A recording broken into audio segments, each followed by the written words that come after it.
So schön, heute beschäftigen wir uns mit dem Heiligen Geist. Das ist doch etwas Besonderes. Und ich habe für dich heute Joel Vögeli eingeladen in die Churchbox. Sehr gut, dass du eingeschaltet hast.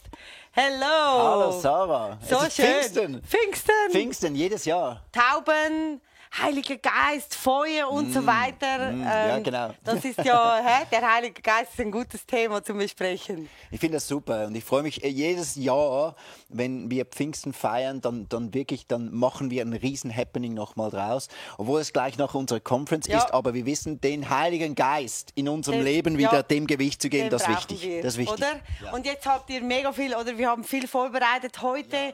Holy Spirit Sunday, was erwartet uns jetzt?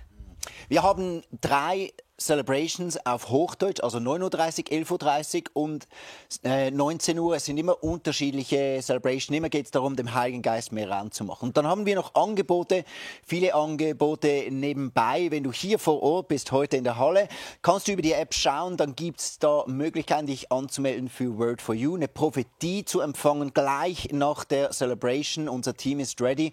Und ebenfalls am Nachmittag haben wir einen Workshop, wo es darum geht, im Heiligen Geist zu singen.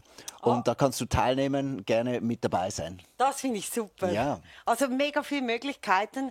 Jetzt, wie ist das so? Wie kann jetzt ich, wenn ich jetzt da hinkomme und ich habe jetzt noch nicht so viel Erfahrung mit dem Heiligen Geist, was kann ich machen, damit der Heilige Geist jetzt kommt? Wir haben ja schon stundenlang teilweise gebetet und gewünscht, dass wie in der Bibel da die Flammen kommen auf unseren Köpfen. Was kann ich jetzt tun? Ich glaube, es ist so ein bisschen von der Dreieinigkeit, so das, wo man am meisten noch Hemmungen hat, eine Beziehung anzufangen mit Jesus, oder? Ja, logisch, Jesus war ja auch mal Mensch, das ist zugänglich. Ja, genau. Dann ist ja der Weg zum Vater, aber der Heilige Geist, unser Erbe, der jetzt in uns lebt, was bedeutet das? Und ich glaube wirklich, auf diese Beziehungsebene heute zu gehen und einfach ganz ehrlich zu sagen, okay, Heiliger Geist, ich möchte dich heute ein Stück mehr kennenlernen und du darfst mich überraschen, du darfst mir begegnen, darfst zu mir sprechen. Ich denke, das wäre sehr wertvoll. Also so, muss man die Hände nach oben halten, damit man den Heiligen Geist spürt? Ja, einfach, ich glaube, man macht es manchmal auch ein bisschen zu kompliziert. Der Heilige Geist, das ist Gott. Es ist Gott. Ja. Und Gott liebt mich, es ist der gleiche Gott, es ist der Geist. Manchmal wird er sogar Geist des Vaters genannt, manchmal Geist von Jesus. Das ist auch nicht so klar trennbar und das ist eben das Schöne daran. Es ist Gott, den ich schon kenne, der wirklich in mir wohnt, der nahe ist, der spricht heute zu mir. Also du sagst unter anderem, ich kann mich jetzt zurücklehnen und einfach hören, was dran ist. Aber wenn ich das nicht weiß, was jetzt genau der Heilige Geist ist, den ich höre? Eben, ich denke, das darf heute wachsen. Und wir geben einfach, gib mal dem Guten Raum. Alles, was dich nicht unter Druck setzt, alles, was keine Angst macht, alles, was nicht irgendwie dich runterzieht, gib mal Gott einfach in dem drin Raum. Also hör zu, was Bibelverse, die gesagt werden, Lieder, die gesungen werden, Worte, die gesagt werden. Was merkst du okay, da ist wie ein bisschen ein spezielles Gewicht. Und dann gibt es noch weitere Möglichkeiten. Gerade online, wenn du zuschaust, kannst du auch in der App auch, icf.app, kannst du auch einen Bibelvers zum Beispiel ziehen. Ja. Und dann ist es so einfach und dann schaust du mal, denkst du nach über diesen Bibelvers. Der Heilige Geist über das Wort, oder? Ja, oder du gehst in die Gebetswall, die wir auch haben, wo du auch einfach deine Gebetsanliegen reinschreiben kannst. Ganz speziell, wenn du den Heiligen Geist neu kennenlernen möchtest, kannst du das auch über die App, siehst du unsere Gebetswand, wo du das reinschreiben kannst, dein Anliegen. Also du hast jetzt das ja schon ein bisschen erwähnt. Es gibt ja auch Leute, die sagen, das ist mir zu Hokuspokus, da gibt es Geschichten von Leuten, die nach hinten fallen oder ganz verzückt irgendwie eine halbe Stunde irgendwas. Also da gibt es ja auch Ängste zum Thema Heiligen Geist. Und was würdest du jetzt Leuten sagen, die sagen, ja, ich habe da meine Vorbehalte? Jesus weiß das und Jesus wusste, dass das uns Schwierigkeiten machen kann, einigen. Und das ist so krass, weil Jesus hat ganz gezielt gesagt, hey, du musst keine Angst haben. Wer den Vater um den Heiligen Geist bittet, dem wird der Vater keinen Skorpion geben. Ja. Also Gott verarscht dich nicht. Oder einfach Gott ist liebevoll. Und wenn du um den Heiligen Geist bittest, dann gibt dir Gott nur Gutes. Er drückt dich nicht in etwas hinein. Ja, du wirst nicht übergangen, sondern es ist etwas, was du kennenlernen darfst, eine Beziehung zum Heiligen Geist, die du aufbauen kannst und eine Kraft, die du erleben kannst. Der Heilige Geist. Ich meine, wirklich, wenn ich zurückdenke, wie wäre ich durch meine Krisen gekommen? Wie könnte ich meinen Alltag meistern? Wie könnte ich einfach auch die Worte wählen, um Menschen mit Gottes Reich in Verbindung zu setzen? Da ist so viel Kraft im Heiligen Geist. Amen. Und das zu entdecken, das wünsche ich dir. Ja, genau. Vielen Dank, Joel. Wir haben noch ein weiteres Thema, nämlich die Taufe. Wir haben dazu einen Videoclip für dich von einem Zeugnis.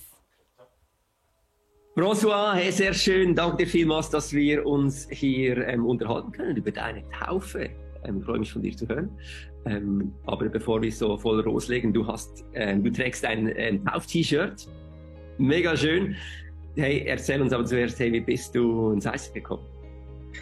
Ja, hi David, danke, dass du mich eingeladen hast. Ja, ins ICF bin ich das erstmal vor 4 Jahren gekommen. Damals ist das Musical gelaufen und dann hat es leider noch mal 2 Jahre länger gedauert, bis ich dann schlussendlich bei euch angekommen bin. Und das durch den Stefan, der auch mein Taufpate ist, der mich eingeladen hat. Und so komme ich jetzt fast jeden Sonntags, ich versuche es jeden Sonntags zum ICF zu kommen. Der Stefan, der ist ein Arbeitskollege. Also du hast dich auch bei der Arbeit mit ihm über den Glauben unterhalten. Ey, was war für dich ausschlaggebend, dass du dich hast taufen lassen? Ich wollte einfach in der Öffentlichkeit für jeden, dass jeder es hört, im Himmel auf Erden, egal wo, dass ich einfach mein Leben Gott widme und Jesus widme und an Jesus glaube, an Gott glaube und das mit meiner Familie teilen. Und die Frage war dann schlussendlich nicht ob, sondern wann. Und es war wunderschön, das mit euch machen zu dürfen. Du warst auch in einer Gruppe im Entdecke Gott-Kurs, gell? Auch dort der Austausch über den Glauben. Hat dir das auch geholfen, im Entscheid dich taufen zu lassen? Natürlich macht das etwas mit einem. Ja? Man kann seine Gefühle frei aussprechen. Es war ein super Kurs. Ganz tolle Leute kennengelernt, mit denen ich immer noch Kontakt habe und versuche zu pflegen. Und man trifft sich sonntags auch wieder. Natürlich. Alles unterstützt einen im ICF schlussendlich. Wie war die Taufe spektakulär für dich? Es war ein super Erlebnis. Ich meine, es war so schön, die Familie. Ich komme aus Deutschland gebürtig, dass alle kamen, die mir wichtig sind in der Familie, die eventuell auch den Draht zu Gott ein wenig verloren haben. Einfach mit denen das teilen zu dürfen und Zeugnis abzulegen, war einfach so schön und das in dem Umfeld war einfach gigantisch. Und hat sich dein Leben grundsätzlich verändert seit deiner Taufe?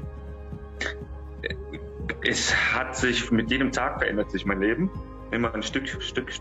Ich meine, die Entscheidung habe ich vorher getroffen, mit Jesus zu leben. Die Taufe war, das einfach rauszuschreien in die Welt. Ja, ich gehe mit Gott. Und das tust du dann schlussendlich jeden Tag aufs Neue.